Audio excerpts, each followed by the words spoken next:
Hey guys, tonight we wander into a story that drifts somewhere between a fairy tale and one of those strange dreams you wake up from wondering if you accidentally fell into someone else's imagination. You probably won't survive this, not because anything dangerous is waiting, but because your eyelids will give up halfway through the journey. So, before you get comfortable, take a moment to like the video and subscribe, but only if you truly enjoy what I do here. And I'd love for you to leave a little note in the comments, just your location and local time right now. It's always fun to imagine this sleepy community listening together across oceans and time zones. Now, dim the lights, maybe turn on a fan for that soft background hum, and let's ease into tonight's journey together.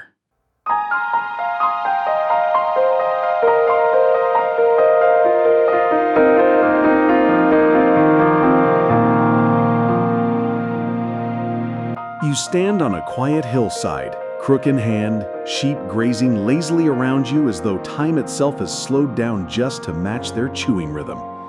The air is cool, and the night sky above stretches out in a dark velvet canvas, thick with stars. Some shepherds and old ballads supposedly counted their sheep to stay awake, but you know the trick is the opposite.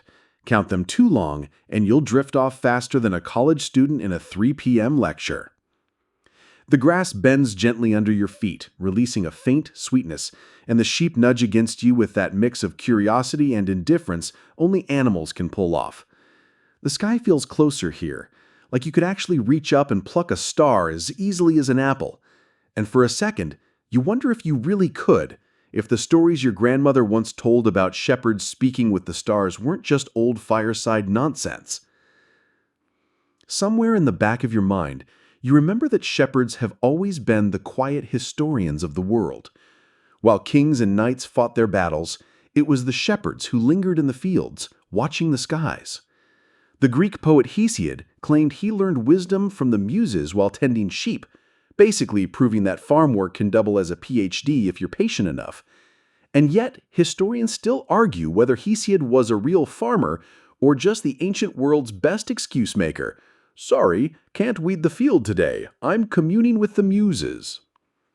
The flux shifts, and a bell tinkles faintly, a sound that feels older than the earth itself. Sheep bells have always been more than practical. In old European villages, they were thought to scare away wandering spirits. Though, if you've ever heard one clanging at 2 in the morning, you'd know it sounds less like a shield against evil, and more like a cow auditioning for a percussion solo. You stretch, leaning on your shepherd's crook, and the night presses deeper around you. It's quiet, but not empty. The stars overhead seem to pulse, as though each one is breathing gently in its sleep. You think about how astronomers say starlight is ancient, that when you look up, you're seeing light that left its home before humanity even had shoes. Folklorists, on the other hand, tell another story, that stars are the eyes of ancestors, watching silently, blinking only when you forget yourself. And here you are, under their gaze, wondering which story feels truer. Somewhere beyond the hill, a faint glow rises. Not moonlight, not firelight, but something softer. You blink, squint, and it's still there, like a lantern someone forgot to put out in the orchard below. Sheep shuffle closer, curious, their wool brushing against your legs. One bleats in that way that sounds less like communication and more like a complaint about the menu. You grin, muttering back, "Don't worry, grass is always on the all-you-can-eat buffet." Your gaze returns to the stars. You start to notice little patterns you'd never seen before, lines connecting themselves into constellations you don't remember learning. Maybe they're new, drawn fresh for you. Folklorists have argued for centuries whether constellations are a map humans imposed on the sky, or if somehow the sky nudged us into seeing the same shapes. Did Orion the Hunter exist because we spotted him, or because he wanted to be seen? Nobody agrees, and maybe that's the point. A breeze drifts over the hill, tugging at your sleeve. The sheep huddle slightly closer, not afraid, just aware, as animals often are. The night deepens into a hushed kind of music. The cricket slow, the bell softens, and the stars themselves seem to hum. And then it happens. The glow below brightens, steady and calm, as if a new constellation has fallen to earth and planted itself among the trees. You shift your crook onto your shoulder and step towards it. The sheep barely notice. They know this is one of those journeys you have to walk alone. You smile, half amused at yourself, half intrigued, and whisper into the night, "All right then, let's see what you've been hiding." The hillside feels steeper than before, or maybe you're just walking slower, savoring every crunch of grass beneath your boots. The glow waits patiently, never flickering, as if it knows you're coming and has no intention of rushing the moment. And with that quiet certainty, you realize the story is already unfolding. One step, one star, one sleepy laugh at a time. The hillside finally evens out, and before you lies something you're not sure belongs to the ordinary world. The glow has gathered itself into a soft outline, revealing rows of trees that sway, though there's hardly any wind.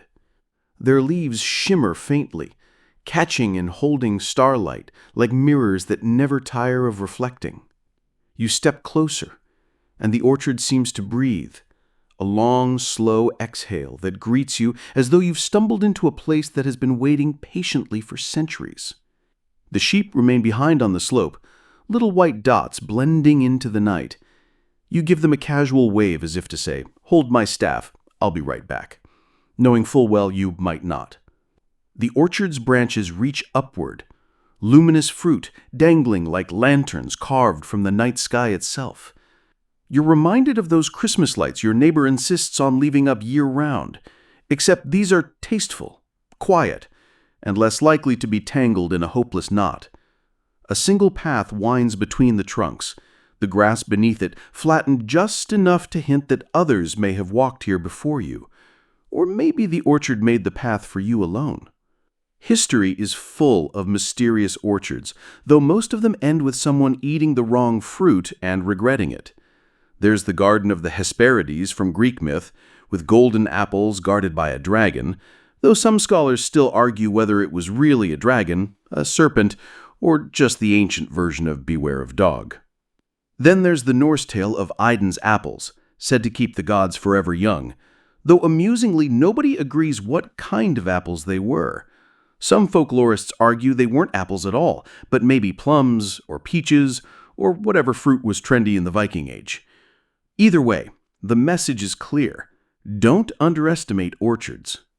The night deepens as you step between the first trees. Their bark glows faintly, and when you press your hand against one, it feels warm, like resting your palm on the hood of a car that just pulled in.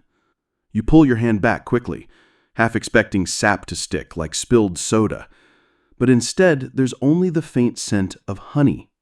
Something rustles above you.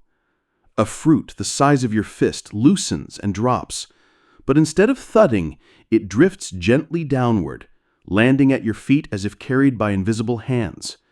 You crouch, pick it up, and the glow intensifies. Inside the skin, little sparks dance like constellations pressed into flesh. It's both fruit and sky, something you could eat or perhaps make a wish on, like a coin tossed into a fountain. And here's the awkward truth. Your stomach growls. Because of course, even in a magical orchard that may or may not exist, your body is still like, "Hey, snacks?" But you resist. Every folktale you've ever half heard warns against eating the first shiny fruit offered in a mysterious grove. If this orchard turns out to be a gym membership in disguise, you'd rather not sign the contract just yet. The trees creak, almost amused by your hesitation. Their branches lean closer, brushing against one another, whispering.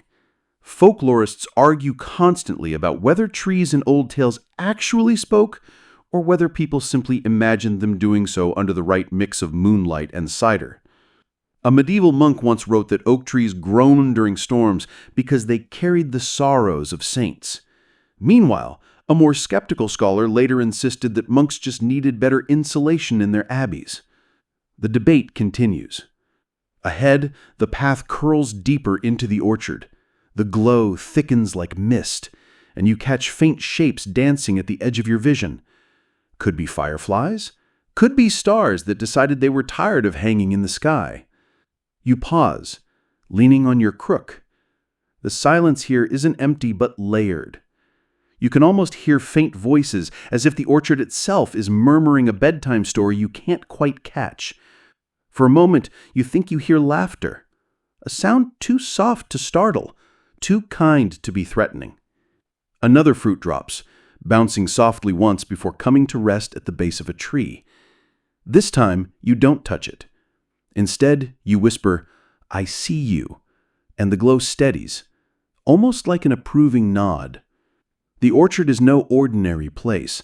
It's a threshold, a doorway into a tale that already knows your name. And as you take another step forward, the stars above seem to lean down, curious to see how you'll play your part. You grip your crook, grin at the absurdity of it all, and think, well, if this is a dream, at least it has good lighting. The path narrows, leading you into the orchard's heart, where the glow thickens into a pale haze.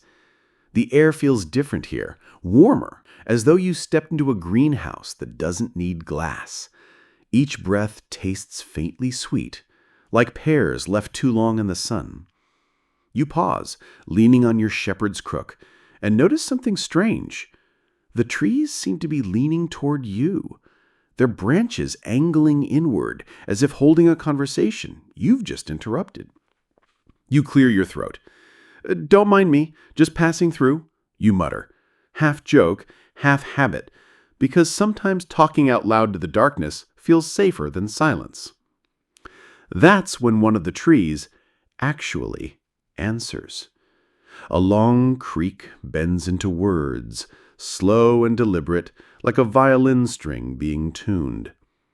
"You are late." You freeze, eyes darting upward. The tree before you is ancient, bark gnarled into ridges that look like 100 folded faces. Its branches stretch so high they seem to catch and hold entire constellations. A knot near its base shifts into the shape of a mouth. Not quite human, not quite animal. "You've been expected," it continues, voice deep enough to rumble in your chest. Your first thought, "Oh no, the talking tree cliché." Your second, "Wait, am I supposed to answer?" So, naturally, you go with the safest option. "Traffic was terrible," you deadpan. The tree groans in a way that might be laughter, or maybe it's just shifting its weight. Either way, you're encouraged enough to stay. It leans closer, lowering a branch that gleams faintly with starlight. "Do you know the riddle of patience?" Now, trees in folklore often speak in riddles. Druids, in Celtic myths, believed oat groves whispered secrets from the gods, though historians still argue whether those groves actually spoke or whether the priests were simply very enthusiastic about wind noises. One Roman author even mocked the Celts for hearing words and rustling leaves, though honestly, that sounds preferable to hearing them in your group chat at 2 a.m. The tree's question hangs in the night. What waits without wearying? What grows without rushing? What holds the sky but asks for nothing in return? You scratch your chin, pretending to think deeply while actually stalling. Is it, my Uncle Steve waiting for Wi-Fi to load? The bark splits with a creaking chuckle. Close enough. The real answer, of course, is a tree. And when you finally murmur that, the orchard seems to sigh in approval. The leaves overhead shimmer brighter, scattering flecks of silver light that drift down around you like quiet snow. There's something oddly comforting about a tree offering riddles instead of directions. In old German folk tales, trees were often seen as guardians of time itself, standing still while everything else aged and crumbled. Some folklorists debate whether this is why enchanted forests are always filled with testy talking oaks, not because they wanted to scare travelers, but because they wanted to remind humans how hilariously impatient we are compared to wood. The tree straightens slightly, satisfied. Patience is the first step. Without it, no orchard will open. That line rings in your head, like it's both a proverb and a warning. You glance around, and the other trees seem to lean closer, rustling approvingly, as if gossiping about your answer. For once, you're the hot topic of an arboreal book club. Another thought nudges at you. Maybe you're not just walking into a fairy tale, but into a test disguised as one. Myths are full of that kind of thing. Heroes stumbling into trials that look like bedtime stories until someone loses their way. Folklorists argue endlessly about whether these tests were warnings or simply good storytelling. Maybe both. The ancient tree lifts its branch once more and gently brushes your shoulder. The touch is oddly tender, like a grandparent reminding you to stand up straight. "Go deeper," it whispers. "The orchard remembers, but only if you listen." And just like that, the voice fades back into creaking wood.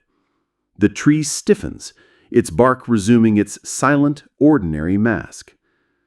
You're left blinking at it, crook in hand, muttering, "Great, now even the landscaping is giving me homework." The orchard laughs again, soft, like leaves shifting in a wind that doesn't exist, and you step forward, feeling both slightly mocked and quietly blessed.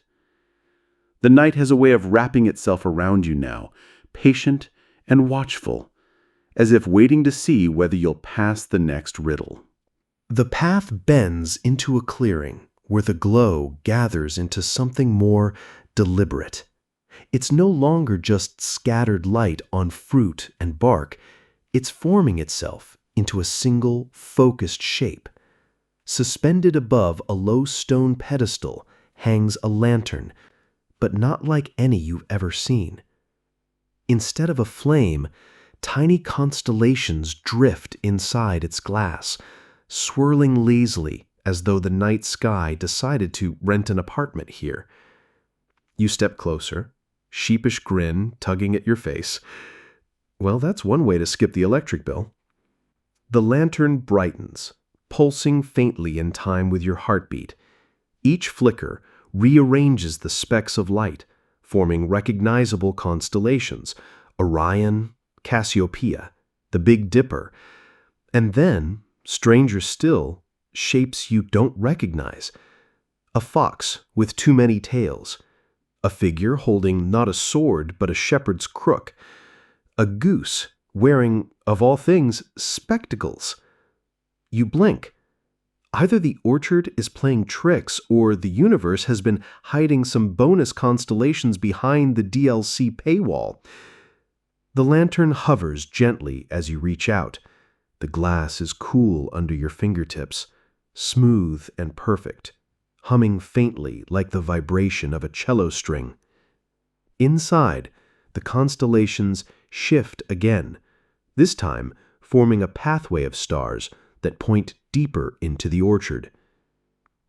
It's a map, a glowing portable map drawn by the sky itself. You lift the lantern and the orchard responds. Branches bend slightly away, clearing a path, while the glow around you steadies into a calm radiance.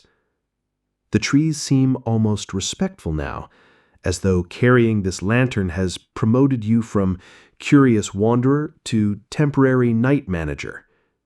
Historians love to debate lanterns in folklore. Some say they symbolized guidance, the light of wisdom passed down through generations. Others claim they were warnings, meant to show how fragile human attempts at control really are. My favorite theory, though, is the odd one. A group of 19th century folklorists argued that glowing lanterns represented the human fear of getting lost in time, not just space, as if every flame was a little protest against eternity. No one really agreed with them, but they published a whole book anyway, which is exactly the kind of academic commitment you have to admire. You hold the lantern high, and the starlight within spills across the ground.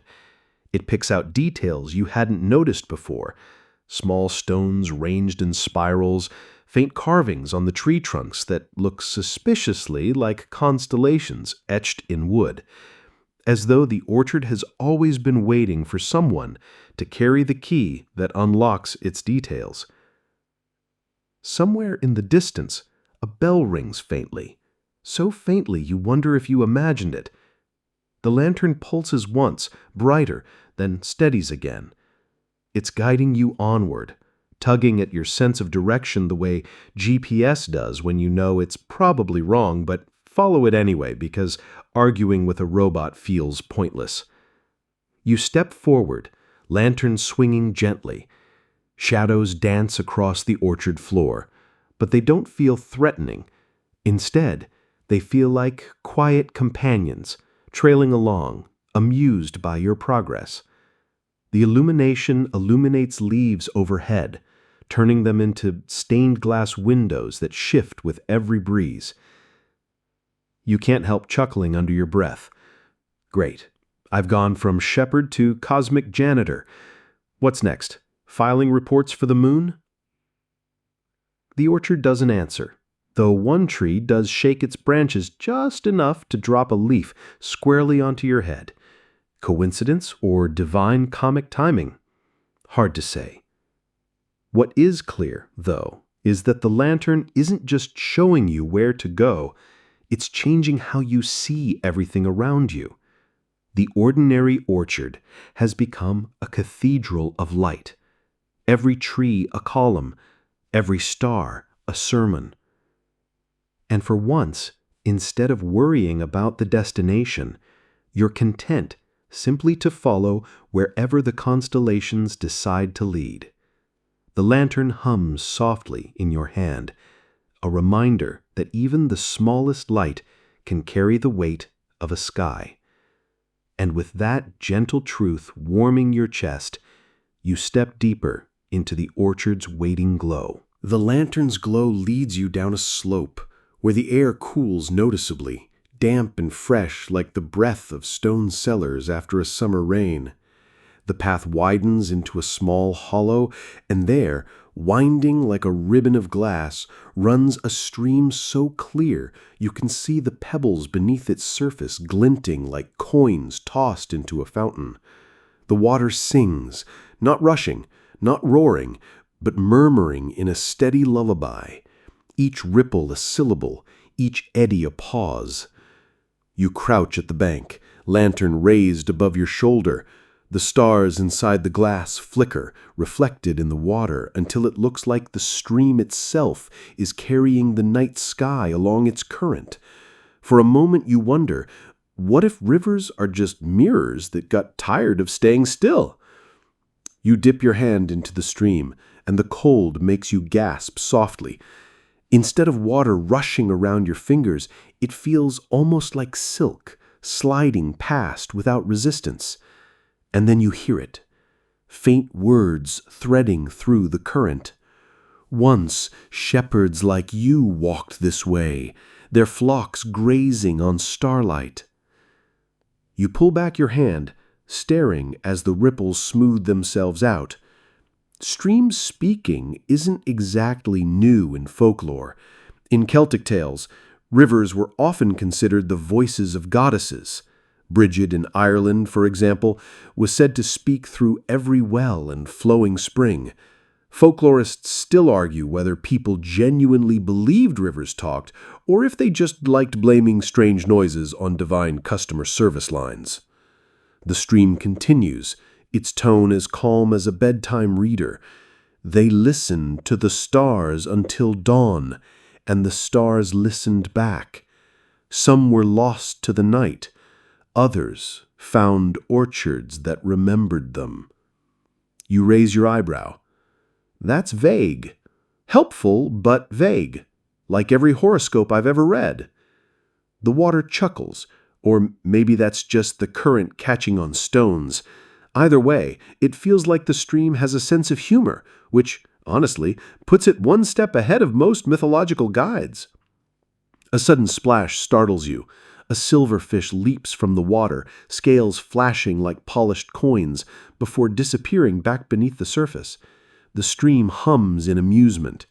The fish remember too. It's a strange reminder of how rivers in myth often double as keepers of memory. In Greek lore, the river Lethe made souls forget their past lives, while the river Mnemosyne restored memory.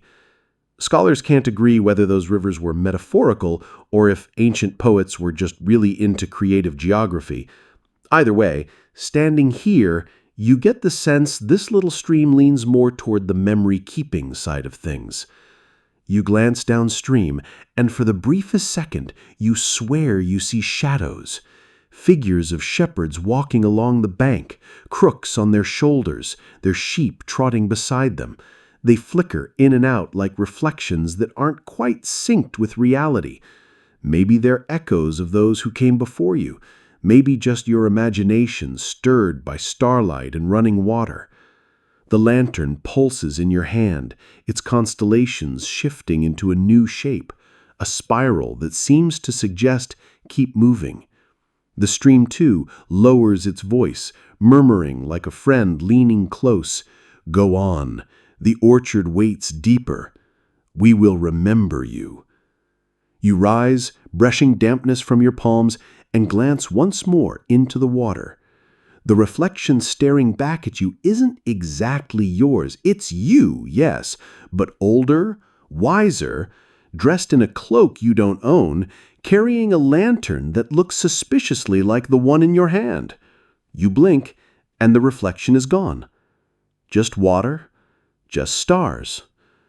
Well, you say softly, either that was destiny or I've been drinking way too much chamomile tea.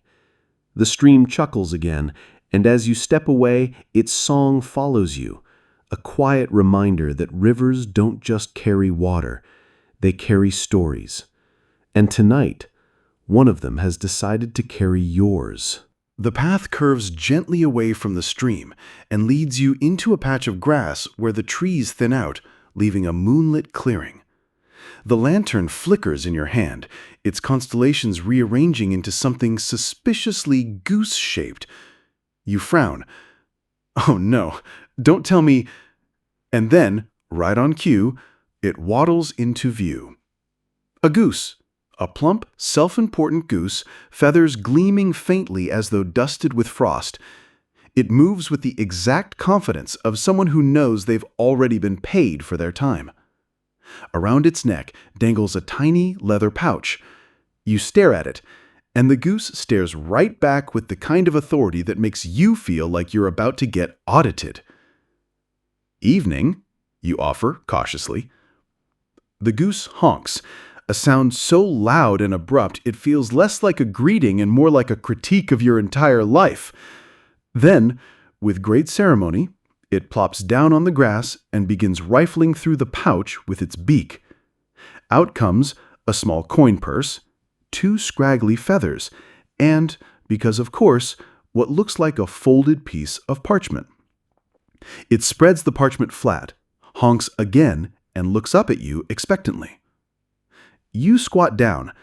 The parchment, to your astonishment, appears to be a pension ledger. Lines of neat script detail payments in grain, pond access, and something called annual feather allowance. The goose taps the page with its beak, then gazes up as if waiting for you to acknowledge its very respectable retirement plan. You pinch the bridge of your nose. Right, a goose with a pension. Just what my bedtime story was missing. The orchard around you rustles like laughter. The goose, apparently pleased, tucks the parchment away and honks 3 times as if finalizing the contract. Then it produces a single golden feather, holds it out with surprising dignity, and drops it at your feet. Folklore is no stranger to birds with odd roles. The brothers Grimm loved their helpful animals, ravens delivering warnings, doves carrying messages, owls acting as mystical judges. Geese, though, not as common, which makes you wonder if this particular goose has been overlooked by scholarship entirely. Folklorists might one day argue whether it represents wealth, patience, or simply the universe's ongoing commitment to absurd comedy. The goose waddles in a slow circle around you, honking thoughtfully. Finally, it stops, gazes straight into your eyes, and lets out one long, weary sigh of a honk. If you didn't know better, you'd swear it was saying, "Don't mess this up." You pick up the feather. It's warm to the touch, humming faintly with a vibration that makes your palm tingle. The lantern's constellations rearrange once more, this time forming a spiral around a small, goose-shaped star. You can't help but laugh. All right then, I'll take career advice from a bird. Why not? The goose gives a satisfied honk and resumes preening itself, clearly done with your part of the appointment. You realize, with an odd swell of affection, that it has the aura of a retired professor, one who interrupts your essays only to remind you that semicolons are underused. As you step back onto the path, golden feather in hand, the goose waddles to the edge of the clearing, finds a patch of grass, and settles down with the air of someone clocking out for the night. And just before you turn away, it honks once more. Not loud this time, almost soft, like a reminder that wisdom comes in the strangest packages, sometimes with wings, sometimes with pensions. The path leads you out of the clearing and into a quieter stretch of orchard, where the trees grow taller and closer together, their branches interlacing overhead to form a vaulted ceiling of leaves. The lantern in your hand dims slightly, as if bowing its glow to someone more important. The air feels different here, thicker, weightier, like stepping into a cathedral where even whispers carry.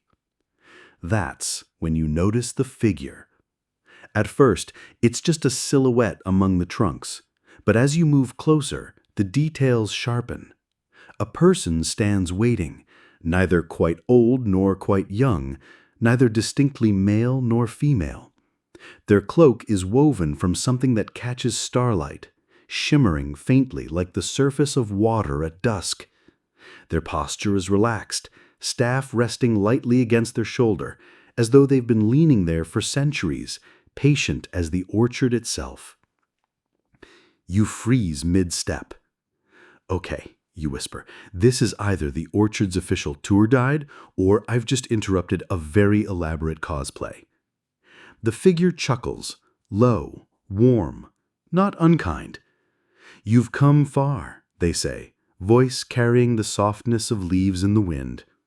Your lantern hums in your hand, and the constellations inside rearrange themselves into a pattern that points directly toward the figure, as though introducing you. The golden feather from the goose trembles in your pocket.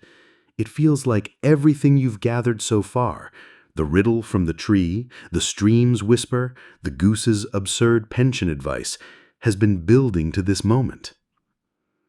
You step forward cautiously. "So, you're the orchard's keeper?" They tilt their head. "Keeper, guest, memory, dream? Call me what you like." Folklore is full of figures like this, threshold guardians, guides who appear at just the right moment. Some scholars argue they're stand-ins for storytellers themselves, characters who explain the rules without breaking the spell. Others claim they're remnants of ancient deities, softened over time into figures less intimidating, more approachable. And, of course, some folklorists insist they never existed in the stories at all, and were just added later by scribes who couldn't resist tidying up the narrative. The figure regards you with a smile that feels both familiar and strange. You carry the lantern, you carry the feather, you listened to the stream and answered the tree. That is enough. You scratch your head. Enough for what? A diploma? A lifetime supply of glowing fruit? The figure laughs again, and the sound is like branches creaking under snow, gentle, almost fond. Enough to walk deeper, enough to hear what most cannot. They raise a hand and the orchard responds. The trees shift subtly, branches parting to reveal a path that hadn't been there a moment before. It stretches onward, lined with roots that glow faintly like coals cooling in the night. You hesitate. You know, most people would at least offer tea before leading strangers into mysterious glowing forests. The keeper's smile widens, as if they enjoy your sarcasm. Tea will come. For now, trust the orchard. Trust, that's always the hard part in these stories. Scholars like to debate whether trust in fairy tales is about faith in the supernatural or simply faith in yourself. Did Hansel and Gretel survive because of cleverness or because they trusted the crumbs and stones would guide them? Did Persephone eat the pomegranate because she trusted Hades or because she trusted her hunger? No one agrees, and perhaps that's the point. The keeper gestures toward the path. Their cloak glimmers, a constellation shifting across the fabric. You can't help thinking they wear the night itself, like someone borrowing an old friend's coat. With a sigh that turns into a grin, you take a step forward. All right then, lead on, mysterious night manager, but if this ends in a sales pitch, I'm out. The orchard rustles like laughter again. The keeper inclines their head, then begins walking, silent and sure-footed, deeper into the orchard. And you, lantern swinging at your side, follow, feeling that somehow, for the first time tonight, you're exactly where you're meant to be. The path guided by the keeper winds into the heart of the orchard, where the air grows fragrant, sweeter, fuller, like honey warmed in the sun. Overhead, the branches swell with fruit you've never seen before. Not apples or pears, not plums or cherries, but globes of pale gold, each one shaped like a star plucked from the sky and polished until it glowed. They hum softly, not quite a note, not quite a vibration, more like the quiet exhale of a lullaby remembered from childhood. You tilt your head back, dazzled. Well, this makes the grocery store's fruit aisle look lazy. The keeper gestures upward. The orchard bears fruit from places you cannot see and times you cannot reach. Each one holds a story. You blink. Wait, so you're telling me these are edible? Because they look like Christmas ornaments that might file a complaint if I take a bite. Their smile is patient, amused. Taste one. You reach up, pluck a starfruit, and cradle it in your hands. It's light, almost weightless, and warm as though it had been basking in the sun. When you bring it to your lips and bite, the skin parts with a delicate crunch, and juice sweeter than honey spills across your tongue. But it's not just sweetness. It's sound. The fruit sings. At first, it's just a hum, low and soothing, but soon it shapes itself into a melody, soft voices, distant yet close, harmonizing like a lullaby sung across centuries. You feel your shoulders relax instantly, every knot of tension untying itself. You laugh nervously. Okay, wow, this is a fruit that doubles as a spa treatment. 5 stars, would recommend. The keeper watches you, eyes glinting with something between mirth and reverence. Each fruit remembers. Each carries the song of a different sky. And sure enough, when you close your eyes, you don't just hear the lullaby, you see it. A fragment of memory drifts through you. Shepherds long ago gathered under a different constellation, their flocks bedded down, their voices rising in a hymn to the moon. For a moment, you're there with them, warm by the fire, soothed by the sound. Folklorists often speak of enchanted food in myths. In Greek tales, eating food from the underworld bound you there, as Persephone learned with her fateful pomegranate. In Celtic stories, feasts from fairy mounds could trap mortals in timeless banquets. Scholars still argue whether these foods symbolize temptation, hospitality, or simply the human suspicion that snacks might be too good to be true. And yet here in your hands, the fruit feels less like a trap and more like a gift, gentle, unbinding, simply asking to be enjoyed. You take another bite, and this time the song changes. A lullaby of the sea, waves brushing the shore, gulls wheeling overhead. Another bite, and you hear mountain winds carrying the bleats of goats across rocky slopes. Each taste is a journey, each swallow a story. "Careful," the keeper warns softly. "Too much, and you may forget which sky is yours." That line chills you just enough to set the fruit down on a mossy rock, where it continues to glow faintly, humming to itself like a music box left open.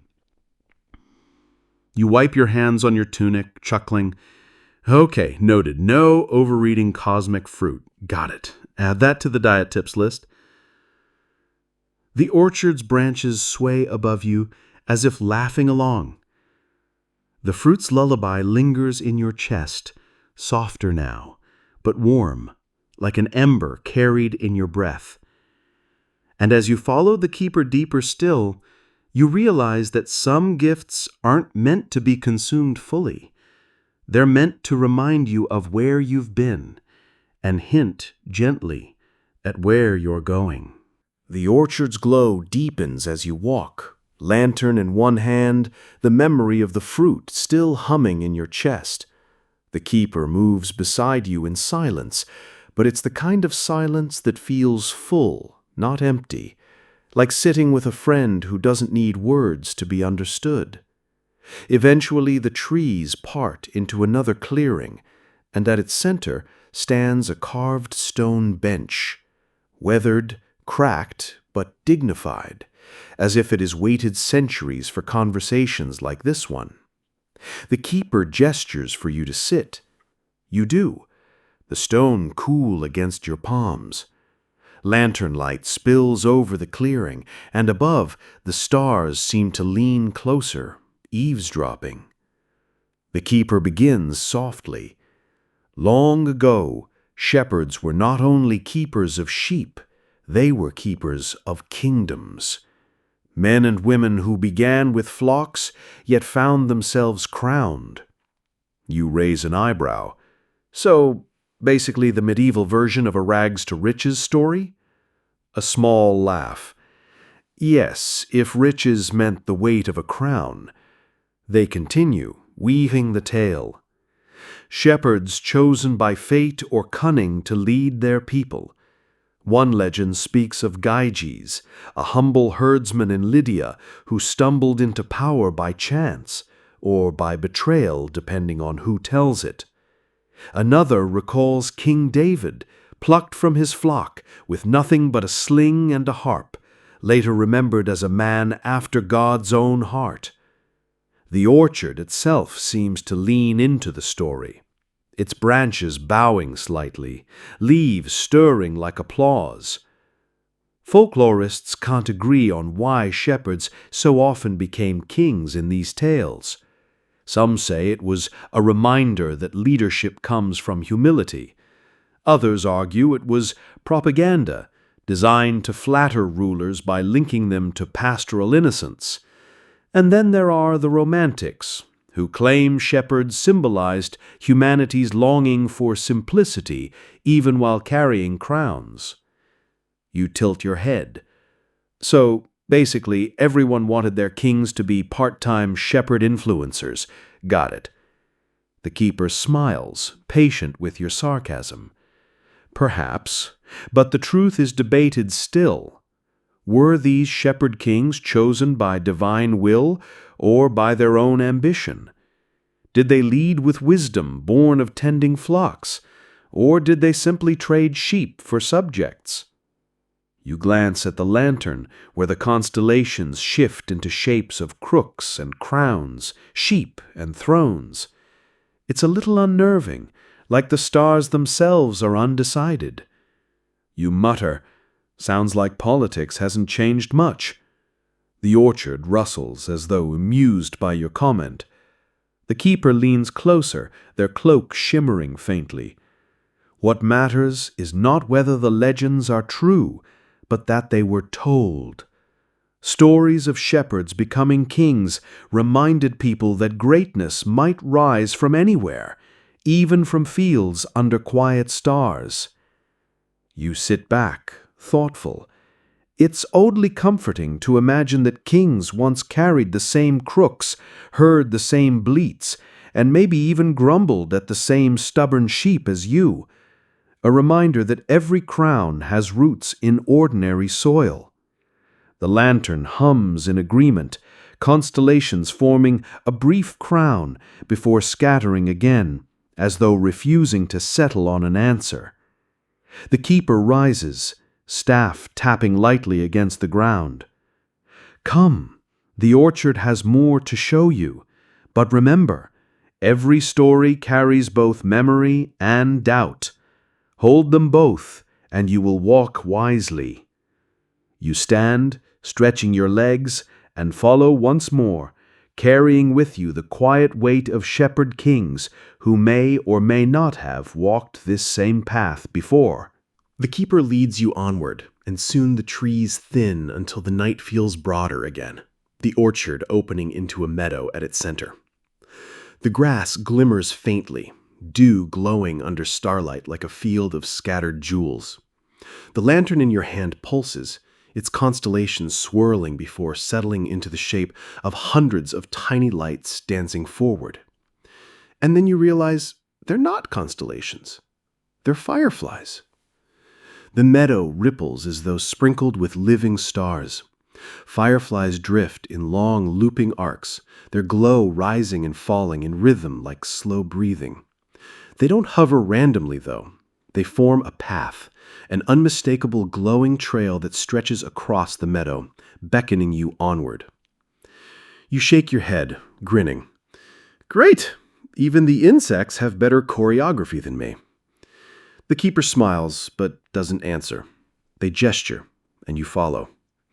Each step brings fireflies closer until they swirl around your head in lazy spirals, flickering softly against your hair and clothes. It's strangely comforting, as if the bugs themselves have decided to include you in their secret constellation. In folk tales, fireflies are often tiny messengers. In Japan, they were thought to be the souls of warriors. In European lore, they were sparks carried by fairies or omens of change. Folklorists still argue whether their glow was seen as hopeful light or dangerous will-o'-the-wisps luring travelers astray. Either way, walking through them feels like strolling into the middle of a celestial debate. One firefly lands on the edge of your lantern. Instead of being swallowed by the constellations inside, its glow joins them, one real tiny star mingling with the painted sky. You laugh quietly. Guess I've upgraded to the deluxe package. The path winds deeper into the meadow. With each step, you hear soft echoes, half laughter, half stories, as though the fireflies carry voices.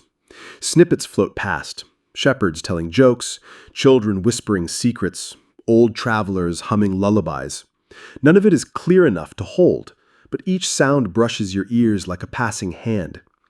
The keeper glances at you, as if gauging whether you're hearing it too. Their smile is subtle, approving. The fireflies remember joy. They remind us not to take the night too seriously. I snort. Finally, some advice I can actually use. Another firefly bobs in front of your nose, glowing bright before drifting away. You follow its light and realize the path isn't just guiding you forward, it's leading you into laughter itself, into a space where seriousness loosens its grip and wonder has free rein. The fireflies thicken until you're walking through a tunnel of golden light, thousands flickering at once, turning the meadow into a living cathedral. Your lantern glows brighter in response, its constellations harmonizing with the insects, as if stars and earthborn lights have agreed to share the same song for one night only. You pause, breath caught. Okay, this is officially the most magical bug infestation ever. The orchard stirs at your words, as though the trees are smiling, and the keeper's eyes glint with something like amusement. At the far end of the firefly path, the glow gathers into a pool of light, swirling brighter than the rest. The keeper gestures for you to step closer, and though your heart beats faster, you obey. The fireflies part as you approach, opening a doorway of light. The meadow behind you dims, quiet now, while the path ahead waits, warm, shimmering, alive. You take a breath and step through. Stepping through the living doorway of fireflies feels like walking into warm rain, except every droplet is light. They scatter around you in a hush, and when they clear, you find yourself standing in a circular glade unlike anything you've seen before. The trees here are taller, their trunks silver white, their branches twisting upward as though trying to braid the night sky itself. But it's not the trees that hold your gaze, it's what rests among their roots. Pools, shallow, glassy pools that mirror the heavens with unnerving precision. You crouch beside one, peering down, and realize you're not seeing a reflection of tonight's sky. These constellations are wrong.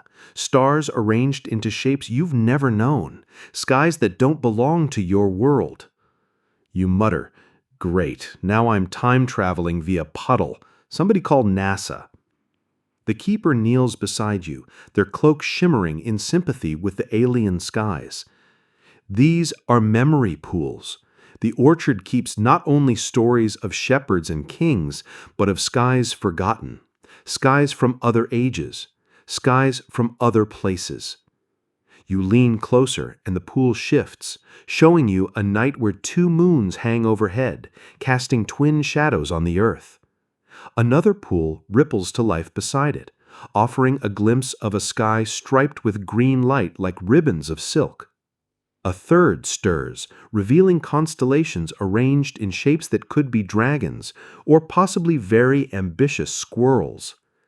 Scholars have always debated whether ancient stories of multiple moons, vanished stars, or wandering lights were metaphor or memory.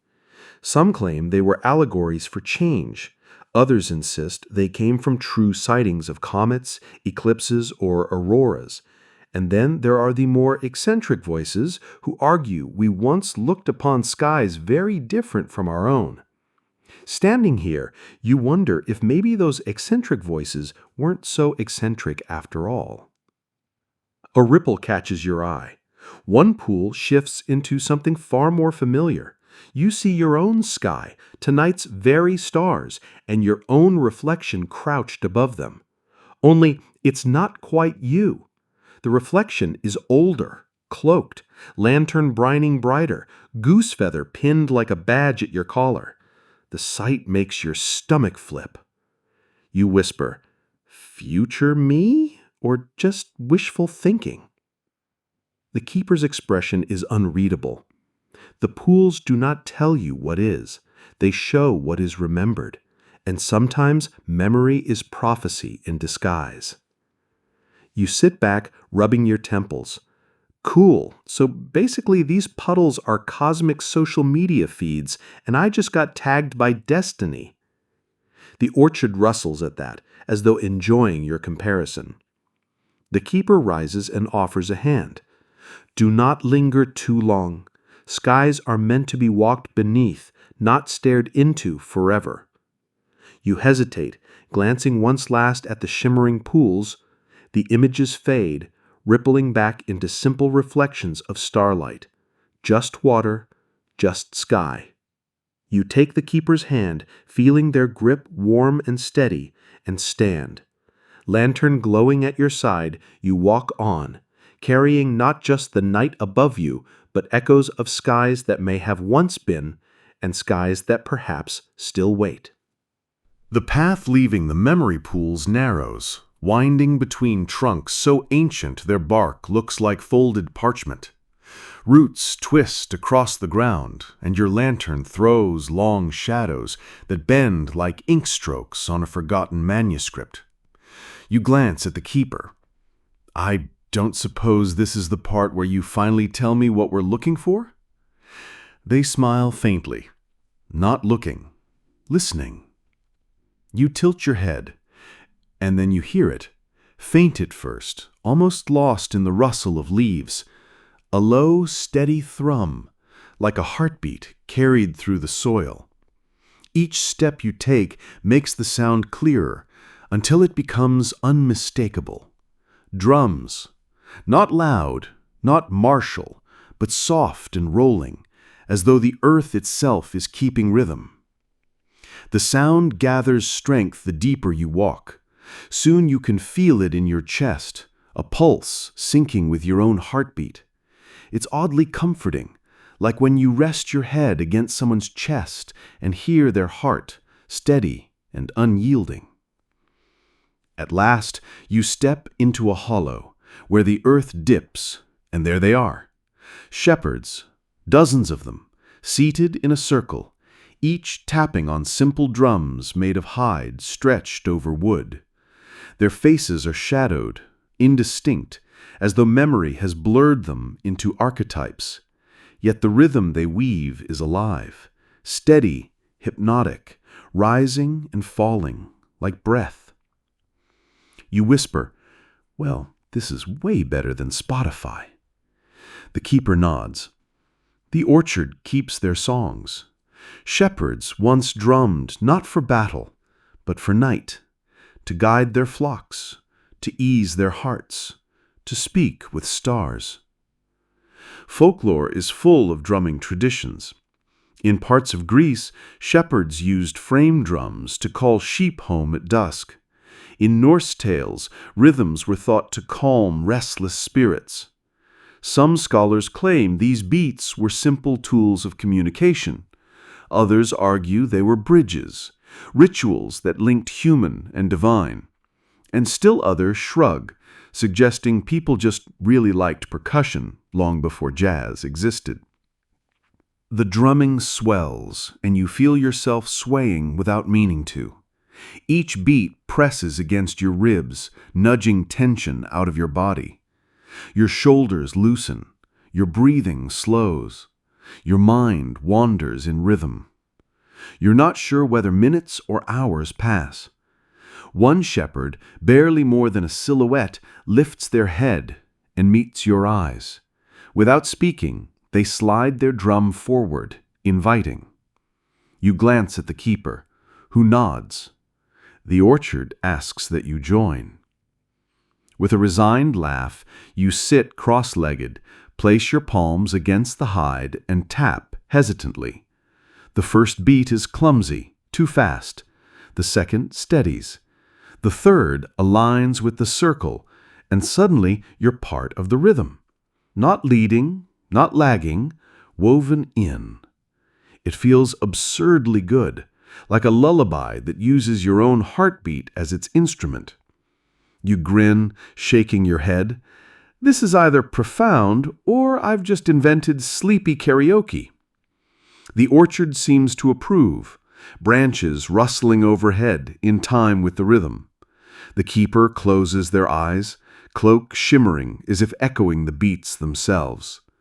The circle plays on, soft and endless, until you realize you're not just drumming, you're listening. Listening to something beneath the sound. A promise, a memory, a story without words. And just when you think you might dissolve into rhythm completely, the shepherd's hands still. The hollow falls silent. Only your heart continues the beat. The keeper touches your shoulder gently. Good. You've learned the orchard's pulse. You glance around. The shepherds are gone, melted back into shadow. All that remains is the hush of the orchard, deep and waiting. The silence after the drums is almost startling, like stepping out of a concert into a snow-covered street. The orchard holds its breath as though it too is waiting to see what happens next.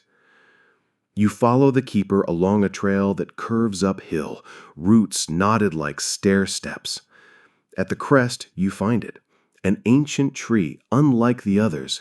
Its trunk is enormous, wide enough that 10 people with linked hands couldn't encircle it. The bark glimmers faintly, as though dusted with frost, and carved into its surface are countless tiny notches, marks that look deliberate, almost like writing. You whisper, "Please tell me this isn't some kind of cosmic guest book." The keeper lays a hand against the bark. This is the orchard's oldest memory, a tree of echoes. It holds the voices of those who walked here before. The lantern flickers in your grip, constellations shifting into the shape of open mouths, speaking. Curious, you step closer. As soon as your fingertips brush the bark, a whisper fills your ears, not in one voice, but many. Shepherds murmuring lullabies, children laughing, someone reciting a prayer, another telling a joke about sheep that isn't very good but still manages to make you chuckle. It's overwhelming at first, like scrolling through every message ever left in a group chat that never ended. But gradually the voices soften, layering into harmony. It's less a crowd now, and more a choir, each memory folding into the next until they form something like music. Folklorists love to argue about trees like this. Norse myths spoke of Yggdrasil, the world tree that carried all realms in its branches. Celtic traditions treated oak groves as places where ancestors whispered. Scholars debate whether these myths grew from real rituals around ancient sacred trees, or whether the trees were simply metaphors for memory and lineage. No one agrees, though everyone seems to agree trees are smarter than we give them credit for. The keeper leans close, voice almost conspiratorial. Every mark you see here is a story someone left behind. The tree does not forget. You stare at the carved notches, running your fingers over one. It feels warm, like skin under sunlight. Suddenly, you hear, clearer than the others, a shepherd's voice. "Do not fear the silence between stars. It is where rest is kept." You step back, goosebumps running down your arms. Well, that's both comforting and mildly spooky. Thanks, Ghost Shepherd. The orchard rustles, amused, and the keeper nods. The tree chooses what to share. Tonight, it wanted you to hear that. You glance up at the branches, stretching far into the sky, holding stars like lanterns hung out to dry. For a moment, you feel small. Not in a bad way, more like standing in the cathedral and realizing you're part of something vast, something that began long before you and will continue long after. You rest your hand on the trunk one more time, whispering softly, "All right, I'll remember too." The voices hush, the bark cools, and the lantern steadies its glow, as though the orchard has accepted your promise. The keeper places a hand on your shoulder. Then you are ready for the orchard's heart. The keeper's words hang in the cool air, and you feel your chest tighten, equal parts curiosity and dread. The orchard's heart. Sounds important. Also sounds like the kind of thing people in stories rarely walk away from without either a crown or a curse. You follow as they lead you down a sloping path that winds deeper and deeper until the trees grow so tall their crowns blot out everything except a narrow funnel of stars overhead. The air changes here, denser, warmer, like stepping into a breath held for centuries. At last, the path widens into a clearing, and you see it. A single fountain. No carved stone, no ornate basin, just water rising gently from the earth and spilling back into a pool rimmed with moss. Above it, the stars reflect perfectly, sharper than any mirror, so that looking down is like staring into another sky entirely. The keeper gestures toward it. The orchard's heart, where memory flows into dream. You step closer, lantern casting ripples of light across the surface. The water shimmers, and at first you expect it to show more forgotten skies like the pools before. But no, it shows you. Not just your reflection, but fragments of your night so far. The goose feather you tied in your hair, the fruit that sang in your mouth, the shepherds who drummed until your heartbeat joined theirs. Each scene rises, glows, then dissolves back into the water. Okay, you mutter. So this is basically the world's fanciest highlight reel? The keeper doesn't laugh this time. Their voice is softer, almost reverent. Not highlights, roots. Everything you carry is planted here. Everything the orchard has given, it remembers through you. You stare, uneasy but fascinated. Scholars would have a field day with this. In Greek myths, fountains often marked sacred places where muses whispered inspiration. In Norse tales, wells at Yggdrasil's roots granted wisdom, but only to those who paid a steep price, sometimes an eye, sometimes more. Folklorists still argue whether such waters symbolized memory, knowledge, or simply the human obsession with throwing coins into anything that splashes. You crouch beside the fountain, tempted to reach in. The keeper warns, "Do not take. The heart is not for drinking. It is for leaving." That makes you pause. Leaving what? They lift their staff and point to the feather tucked in your tunic. A memory, a token, a piece of your journey. Give it, and the orchard will keep your story safe. You hesitate. The feather feels like a silly souvenir, yet now it carries weight. You untuck it slowly, roll it between your fingers, and then place it gently on the water's surface. Instead of sinking, it drifts, glowing faintly until the fountain swallows it into light. The reflection shifts again. Now the orchard shows you standing not alone, but with a lantern brighter than before, your hand raised as though guiding someone else through the night. You swallow hard. So, that's me? Or just the orchard being optimistic? The keeper's smile is unreadable. The orchard does not lie, but it does not explain either. The water smooths, calm again, and the fountain resumes its steady rise and fall. Whatever it took, it has accepted. You straighten slowly, lantern heavier in your hand, yet brighter in its glow. Somehow you feel both lighter and older at once, as though you've given something away but gained a burden in return. The keeper bows their head. You have walked far. Now only one step remains. The fountain's glow lingers behind you as the keeper leads you along the final path. It climbs gently upward until the trees thin and the orchard opens onto a rise overlooking the whole valley. For the first time tonight, you see the orchard as a whole, a sea of silver branches, glowing fruit, and winding paths stitched together like constellations sprawled across the earth. It takes your breath away. The keeper stops at the crest, lantern light catching their face. This is where the journey ends, or rather where it waits for the next dreamer. You look out across the orchard. It feels impossible that you could carry all this, the lullabies in the fruit, the fireflies' laughter, the drumming pulse, the echoes in the tree, and yet, somehow, it all sits inside you like gentle weight, warm and unthreatening. The keeper rests their staff in the grass. Remember what you leave here. Remember what you carry out. The orchard is not a place you escape.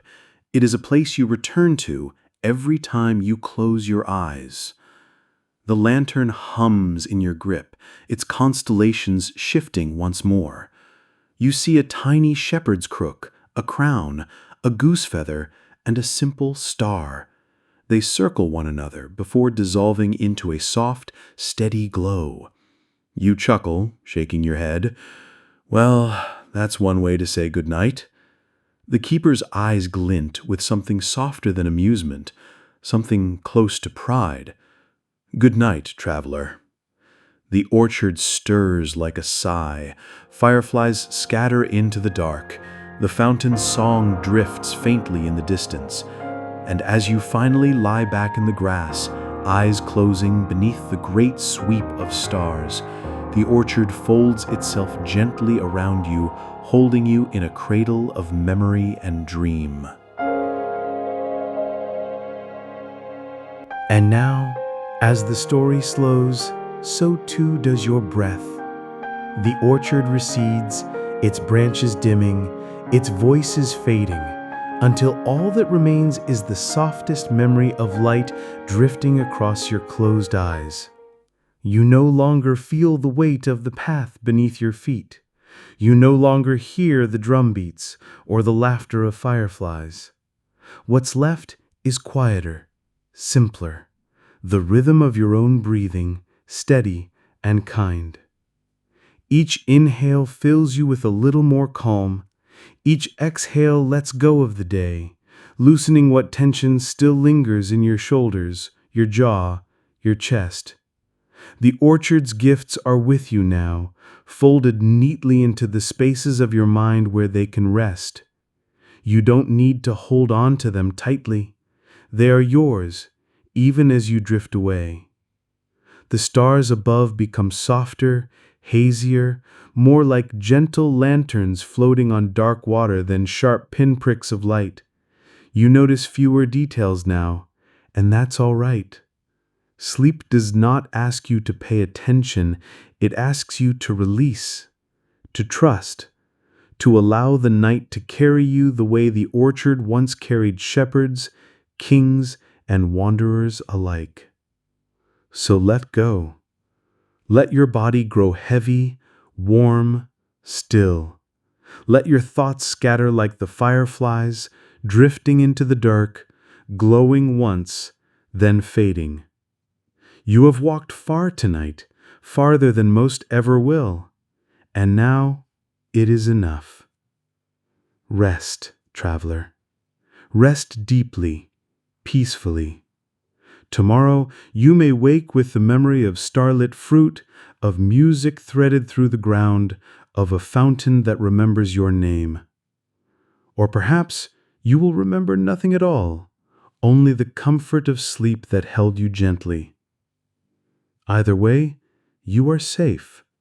Either way, you are home. You are home. You are home.